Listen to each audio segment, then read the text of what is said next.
The Dark Souls of Roguelite looter hero shooters, FURRY Edition, also known as Gunfire Reborn to the mentally sane, is more or less what I just said. While the title is obviously satirical, the game fundamentally fits most of what I described. It is a roguelite in the sense that every run feels unique and every death feels painful, like Dark Souls. It is a looter shooter as every cleared room has a chance of dropping loot, such as weapons, currency, or the equivalent power-ups. It is a hero shooter because you have the option of picking one of 6 creatures: a fox, a baboon, a chicken, a puma, a rat, and a beaver. Each with their own unique abilities that change how you play out each run. If this already sounds interesting, then feel free to continue watching or just buy the game. You can even play the game with friends. So if you're already a roguelite fan, why should you consider Gunfire? Well, other than to act as another time sink, the gameplay is one obvious reason for why I recommend the game.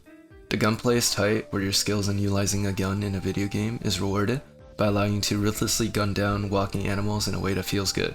While the majority of the weapon roster consists of guns, they also give you other options that can give you flexibility in how you slaughter the beast. For example, if guns are too boring for you, then why not try some swords out and show off your skills in Dark Souls? Or better yet, pick up a toy dragon that spits out fire and incinerate the enemies, so you're well cooked for dinner. Too boring? Take a talisman infused with 3 elements of the chicken gods, and launch them to create certain combinations of elemental effects which can help you kill off enemies. But that's not only limited to the talisman. Each weapon has a chance or is guaranteed to drop with one of 3 elements infused on top of it. These elements have effects of their own but can also be combined with another element to create an elemental effect.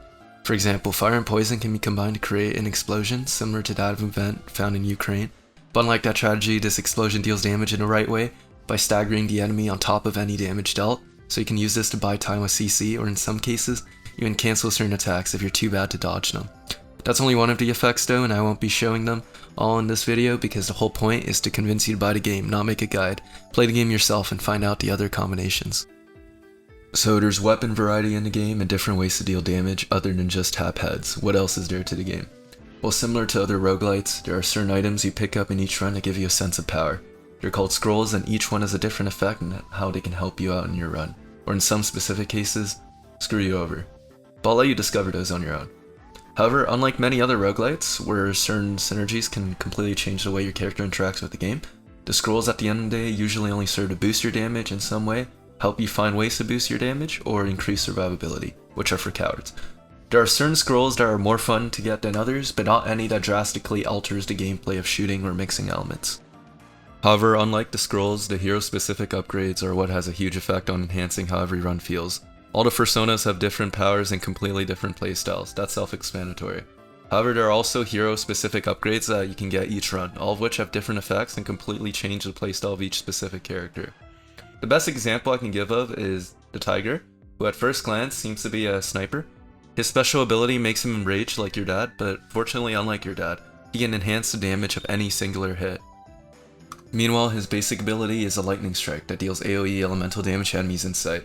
You can say that the only time this is helpful to a sniper is for finishing off enemies when they're low, or you're incapable of aiming, but actually, certain upgrades allow you to drastically strengthen damage of these casts, where eventually, they'll start becoming your primary tool for damage as opposed to your weapons. But you might think this renders the special ability useless, since the main focus was to enhance the damage of weapon. While I failed to mention earlier that a special also boosts his basic abilities in order to fit my narrative, it's still at its core an ability best fit for a sniper shot. However, there are upgrades which allow you to change that special so it focuses more on enhancing your other abilities' damage, so you don't have to feel like you're speccing too hard on one part of the kit while neglecting the other. And the reverse is obviously true as well. Rather than focus on his basic abilities, which take no skill to use, you can instead focus all your ability upgrades to enhance the sniper role of his kit that he was made to be, so you can start one-shotting every enemy including bosses as long as you hit your shots. There's only one example of a character though, there are 5 others, with more than just 2 playstyles for each, so explore them yourself. This isn't a guide.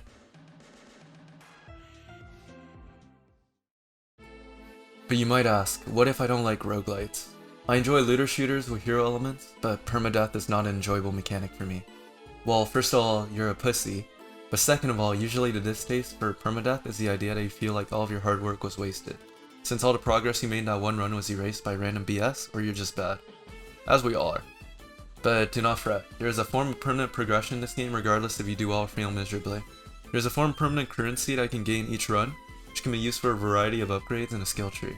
This can take a while to complete, so even though it might be tedious to grind for it all, It also gives players an incentive to keep playing and discover more from the game.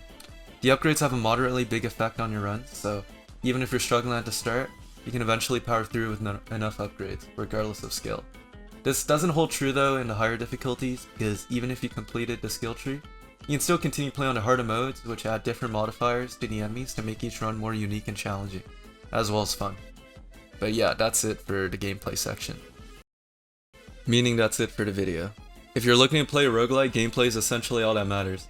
It's not like there's any roguelites or roguelikes with a decent story, or anything else going for them.